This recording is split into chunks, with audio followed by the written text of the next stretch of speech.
Hey, what's up guys, and welcome back to the channel. Today we're gonna be installing new head units from Eonon. So we're gonna go from this right here to this in only a couple of hours of work. Best of all, you won't even need to buy a new fascia. You can use your existing one, and that's gonna save you 100 euros.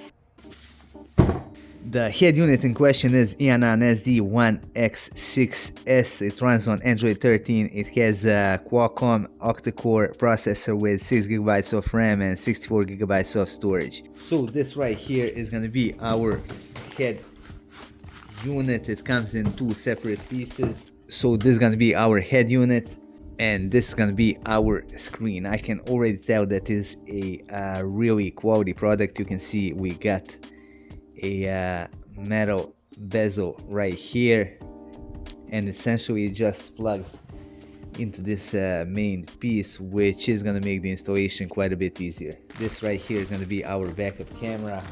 This is gonna be the metal frame for the head unit. In this bag we got all of the necessary connectors, like the one for the speakers and for the power. This is gonna be the one for the audio. We got 4K antenna, our USB cables, the backup camera cable, external mic, GPS antenna. This again is gonna be the cable for our audio, and the slot for the SIM card.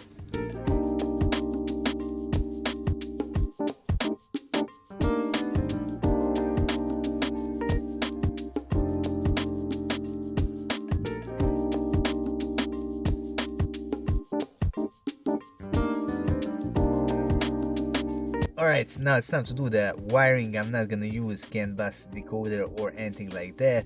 Now out of all of these connectors here, we only got the 12-volt constant. That means that the power is gonna come to this wire even though the key is in the off position. Now what we need to get, we gotta have the key on 12 volts. So essentially we gotta guide the wire, which is gonna give us power when I turn the key into the on position. Lastly, we gotta guide the two wires for the steering wheel controls from the body control module to here. Alright, so here's our fuse box. I'm gonna use one of these piggyback fuses that I use for the dash cam to power up the head unit. So we need the fuse here, which is gonna give us the power when the key is in the on position. Now you can see that we are not getting the power here, and if I turn the ignition on, now you can see that we are getting the power here. So essentially I'm just gonna take this piggyback fuse, I'm gonna plug it right here, and I'm gonna guide the wire to the opening for the head unit. Now for our steering wheel controls, as I said, I gotta guide the two wires from the body control module. Since I did this numerous times, I'm just gonna speed up this process, and I'm gonna put the link for the detailed video down in the description below.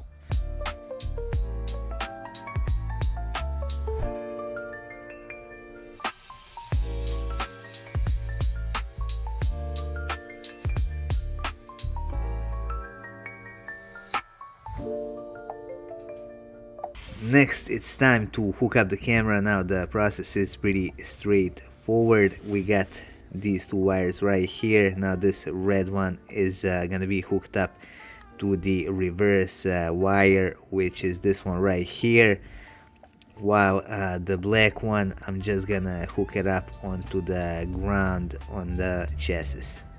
Now on the other side of this cable, I'm gonna hook up this red wire to the connector for the camera, and I'm just gonna plug in this yellow connector. Okay, so there are essentially 4 wires that we need to connect. Now this blue thick wire is gonna be our 12-volt ignition. These 2 thin blue wires are gonna be our steering wheel control 1 and steering wheel control 2. And this wire right here is gonna be our trigger reverse wire for the backup camera. Now as you can see, I already put all of these connectors on them, so I'm just gonna plug everything in, and I'm gonna put some heat shrink over them.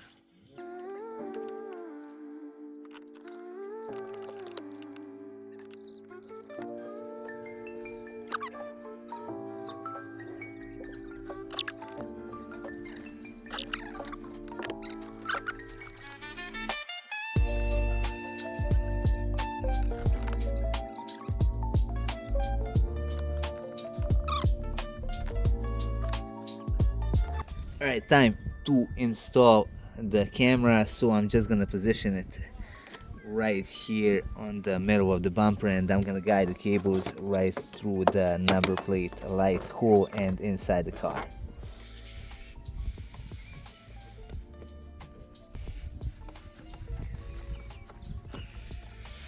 Next, I'm gonna guide the USBs to the glove box. I'm gonna put the wireless antenna and GPS antenna as well.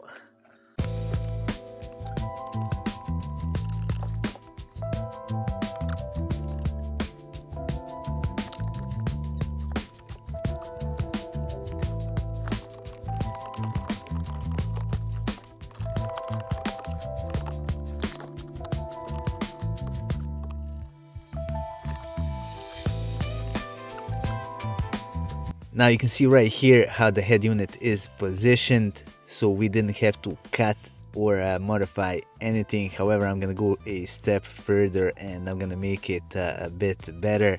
Now when we put the screen over this, we can't see any holes or anything like that, but since I hate this great cover, what I'm gonna do, I'm essentially gonna wrap the whole thing into a real Alcantara.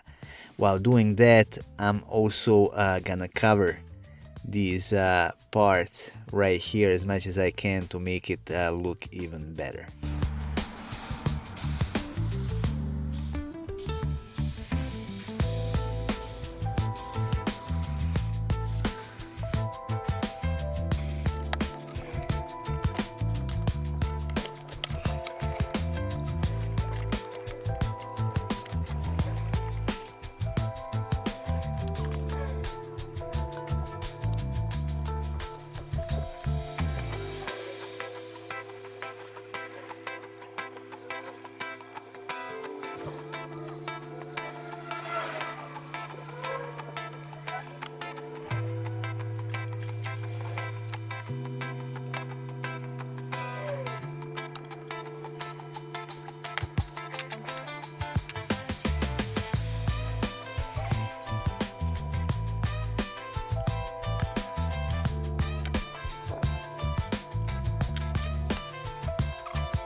Alright, and as you can see right here, I created this small opening just by cutting through the Alcantara, and we covered most of it on the side.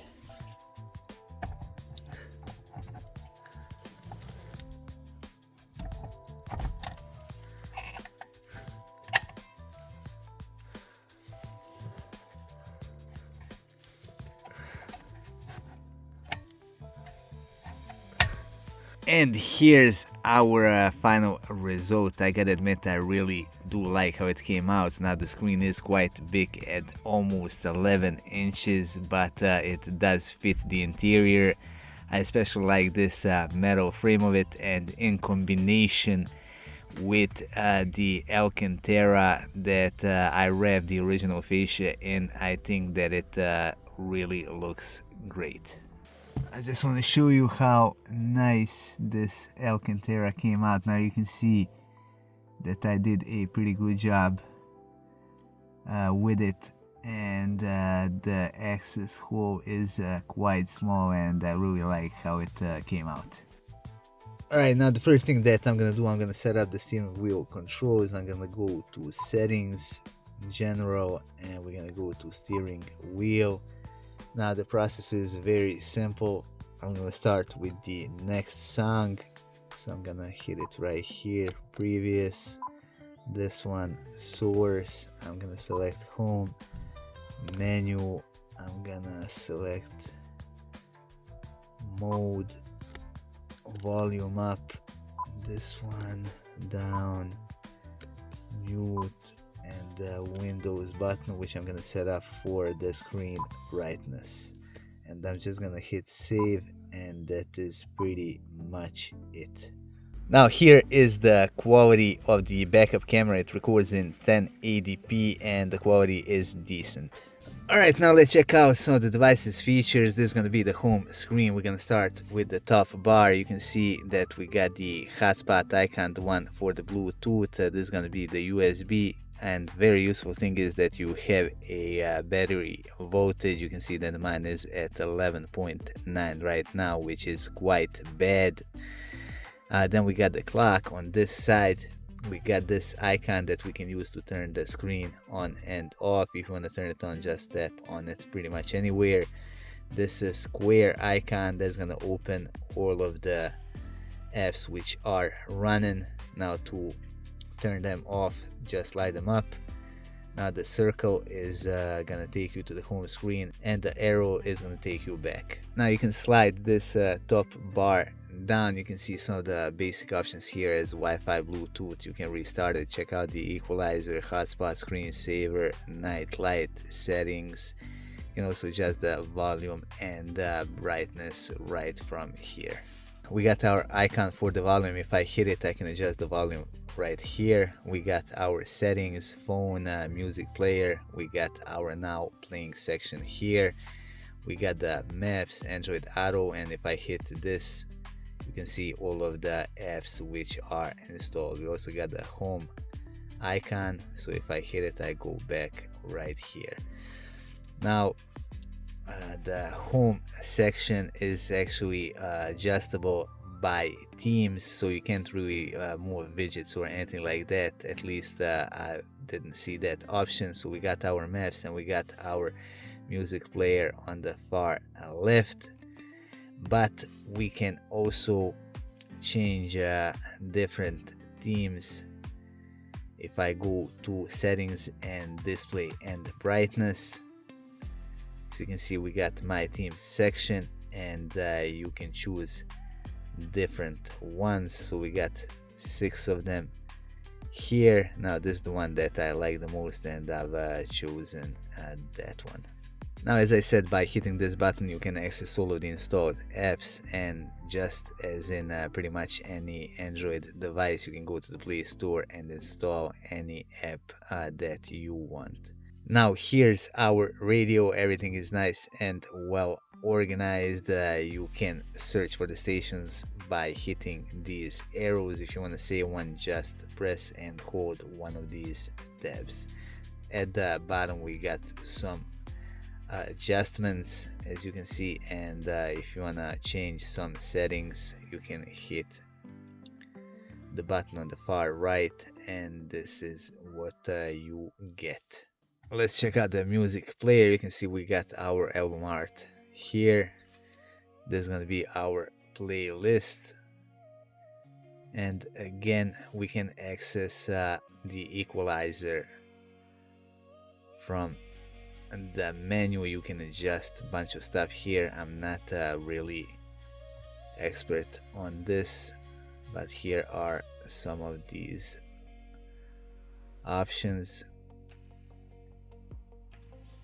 Besides, you can also hit this button and you can choose the source of the music. You can search by folders, by artists, and things like that. If you wanna make any of these songs your favorite, you just hit this heart on the right side. Now let's check out the settings. Now right here you can choose the wireless network. Here you can set up the SIM card. Then we got the option for the hotspot. Under the general we got the default navigation app. We got the launcher app, steering wheel controls, and a bunch of different other options. Under the reverse we can set up some of the things in regard to the backup camera. Under the sound we can set up the boot volume, media volume, touch sound, external power amplifier, power regulation, and so on. Now under the display and brightness, this is pretty much self-explanatory. You can set up the brightness during the daytime or the nighttime. You can also select the backlight control, so you can hook it up to adaptive headlights, sunset to sunrise, custom times, which I've set up. We also got the eye protection mode. Now I already showed you this. These are going to be the themes which are available. Then we can set up the wallpaper, and we got some defaults one, and you can also